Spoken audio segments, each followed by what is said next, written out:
नमस्कार. आपल्या सगळ्यांचे सोशल महाराष्ट्र न्यूज चॅनलमध्ये हार्दिक स्वागत. चला वळूया तर एका नवीन बातमीकडे. आजची बातमी. धुळे तालुक्यातील हरणमाळ हे गाव ब्रिटिशकालीन गाव असून सन 2018 सालापर्यंत ग्रामपंचायत मोराणे या संलग्न होते. परंतु धुळे शहर हद्दवाढामुळे मोराणे गावातील काही भाग धुळे शहरात जोडल्यामुळे हरणमाळ गाव ग्रामपंचायत मोराणेपासून विभक्त झाले. त्यानंतर आज पावतो 7 वर्षे पूर्ण झाले असून हरणमाळ गाव हे विकासापासून वंचित झाले आहे. गेल्या 7 वर्षापासून गावात ग्रामपंचायत नाही, ग्रामसेवक, तलाठी, सरपंच, कोतवाल सदस्य नाहीत. कुठल्याही शासकीय योजना यासह जन्मदाखला, मृत्यूदाखला, रहिवासी दाखला, 7/12 उतारा कुठल्याही प्रकारचे कागदपत्र मिळत नसल्याने संतप्त ग्रामस्थांनी जिल्हाधिकारी कार्यालयाबाहेर जोरदार निदर्शने केली. गावाला सुविधा द्या, अन्यथा गावाच्या समस्या न सोडवल्यास जिल्हाधिकारी कार्यालयाबाहेर आत्मदहन करण्याचा इशारा संतप्त ग्रामस्थांनी यावेळी दिला. नमस्कार, मी निलेश सुखानंद ढालवाले, राहणार हरणमाळ या ठिकाणचा एक सामाजिक कार्यकर्ता आहे. या ठिकाणी आम्ही आज या ठिकाणी जिल्हाधिकारी कार्यालय या ठिकाणी आलेलो असताना आज आम्ही तुमच्या समोर हरणमाळ येथील नागरिक आहोत. पण खऱ्या अर्थाने आम्ही भारताचे नागरिक आहोत का? कारण आज आम्ही भारताचे नागरिक नाहीत असं म्हणायला वावगं नाही. कारण की आज आज आज आमची परिस्थिती अशी आहे की आम्ही भारताचे नागरिक असून आज आम्हाला भारताचं नागरिकत्व नाही. आज आम्हाला कोणीही आमचा रहिवास देण्यास तयार नाही. ते ग्रामीण असो अथवा शहरी असो, आम्हाला कोणी रहिवासी दाखला देत नाही.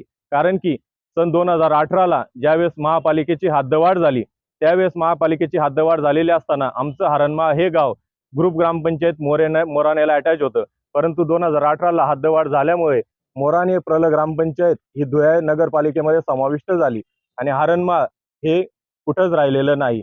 तर त्यानंतर 2018 पासून 2025 या 7 वर्षामध्ये हरणमाळ या गावाला ना रहिवासी आहे. त्या ठिकाणी मोठ्या प्रमाणावर खूप मोठ्या समस्या आहे. आज जसं की मी तुम्हाला म्हटलं की जसं की आज आम्ही भारताचे नागरिक आहोत, पण आम्हाला नागरिकत्व नाही.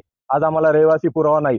तसेच आमच्या गावातील ज्या महिला आहेत, त्या महिला विधवा होत आहेत, पण त्या शासकीय दृष्टिकोनातून ऑथराईज विधवा नाहीत. कारण त्यांच्याकडे त्यांच्या पतीचे मृत्यू दाखले नाही. अनेक अशा अगणित अशा समस्या आमच्या गावामध्ये आहे.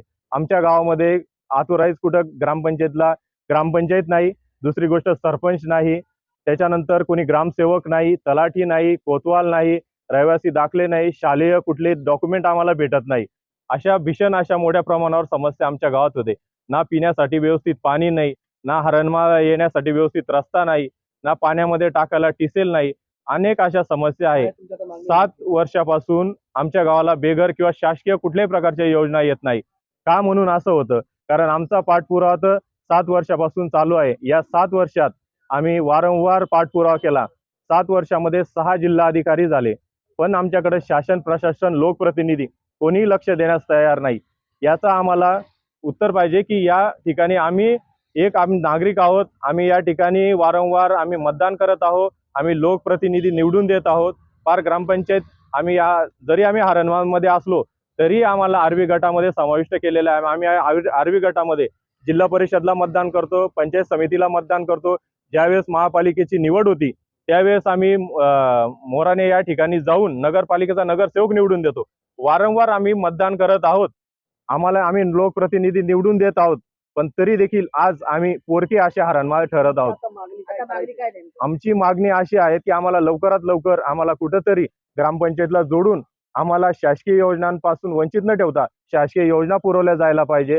जसं की बेघर असो, संडास असो, मुतारी असो, रस्ते असो, ज्या काही शासकीय योजना आहे, करोडो रुपये शासनाकडून दिले जात आहे, पण आमच्यापर्यंत ते बिलकुल येत नाही. आणि असे दुर्लक्षित असा घटक आहे.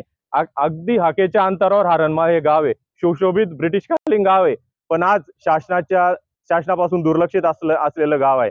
त्याच्या शासनाला विनंती की लवकरात लवकर तुम्ही आम्हाला न्याय द्या, अन्यथा त्यापुढे आम्ही धरणे आंदोलन करू. अन्यथा एक अशी वेळ येईल की आम्ही आमचे मतदान हे आम्ही करणार नाही. कारण आम्ही मतदानावर बहिष्कार टाकणार आहोत. का? मतदान काय? तसेच शासनाच्या योजना मिळणं हा पण आमचा एक हक्क आहे. तो आहोत, आम्हाला तुम्ही नागरिकत्व मिळू द्या, आम्हाला तो हक्क द्यायला पाहिजे, पण शासन नाही. त्यामुळे पुढील निर्णय आम्ही अशा प्रकारे घेणार आहोत. बातमी आवडल्यास चॅनलला लाईक व सबस्क्राईब करा व दररोज अशा नवनवीन बातम्या पाहण्यासाठी चॅनलला फॉलो करा. धन्यवाद.